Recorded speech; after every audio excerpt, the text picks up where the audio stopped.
हमने सरकार से जो बात की वो सारी गजट में बात की।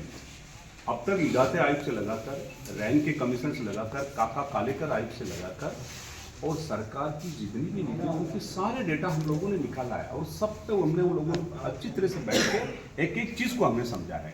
हमने तो सीधा सीधा कहा है कि महाराष्ट्र के अंदर 11% आरक्षण सेपरेट डीएनटी जातियों को दे रखा है।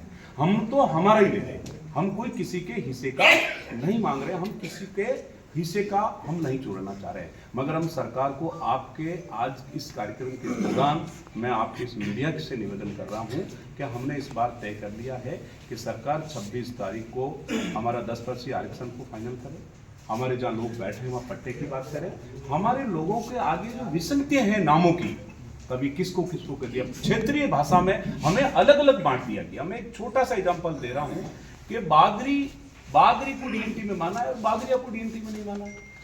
अरे भाई, लंगा मंगनियार को एक जाति को माना है, दूसरी जाति को आपने माना। रायका रेबारी को आपने मान लिया और देवासी और रायका को छोड़ दिया है आपने। आप जोगी के आगे कालबेलिया लगा रहे, तो कहीं न कहीं हमारा हक चुराने की बात कर रही है सरकार। तो ये विसंगति अतिशीघ्र दूर हो। दूसरा हमारा निवेदन यही है कि 10% आरक्षण हो, एक पक्की छत हो, जिस जगह पे हम बैठे हैं उस जगह पे सरकार अध्यादेश पारित करे और हम लोगों को इमीडिएटली पट्टा जारी करे।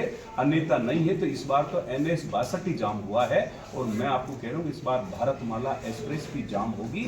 आज जिसकी रणनीति हम बैठ के बनाएंगे और हम लोगों ने ये कहा है कि ये गुजर 2 आंदोलन है।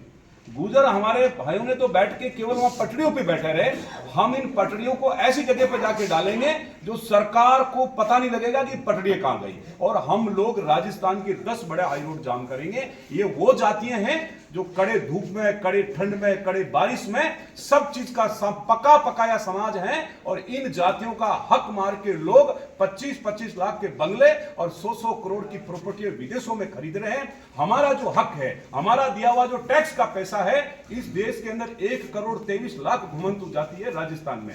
6000 करोड़ रुपए अभी तक हमने टैक्स का दे दिया है, मगर उसका 2% पैसा भी हमारी बस्तियों में खर्च नहीं हुआ। इस बार हम चुप नहीं बैठेंगे। हमने पूरा लाल सिंह जी के नेतृत्व में, हमने किसी को नेता नहीं माना। डीएनटी समाज हमारा नेता है, डीएनटी समाज का झंडा नेता है, पर हमारे अंदर एक पढ़ा लिखा व्यक्ति, आज आप देखिए कि कितने पढ़े लिखे वकील खड़े हुए हैं, कितने डॉक्टर खड़े हुए हैं और कितने हमारे ये खड़े, क्योंकि लाल सिंह जी जब बीच में आगे आए तो सारा समाज एक साथ आ गया है और हम इस बात चुप बैठने वाले नहीं है। सरकार सुन ले, नितर इस बार डीएनटी जाति के समस्त लोग हमारे सिर पर कफन बांधकर, ये तो 62 घंटे का आंदोलन था, पर सरकार को इमरजेंसी भी व्यवस्था करनी पड़ेगी और जरूरत पड़ी तो राजस्थान के विधानसभा में घुसेंगे और इन नेताओं की इस बार खेर नहीं। मैं आपको ये कह रहा हूं, नितर हम तो कोई चांद सितारे नहीं मांग रहे, हम हमारा हक मांग रहे हैं। सरकार बैठे, गजट के साथ बात करें, कानून के साथ बात करें और हमें कहीं घुमाने फिराने की बात की तो इस बार की जो लड़ाई है, आज 20 तारीख का जो ये हमारा आंदोलन की अगली रणनीति तैयार होगी और काम हम करेंगे।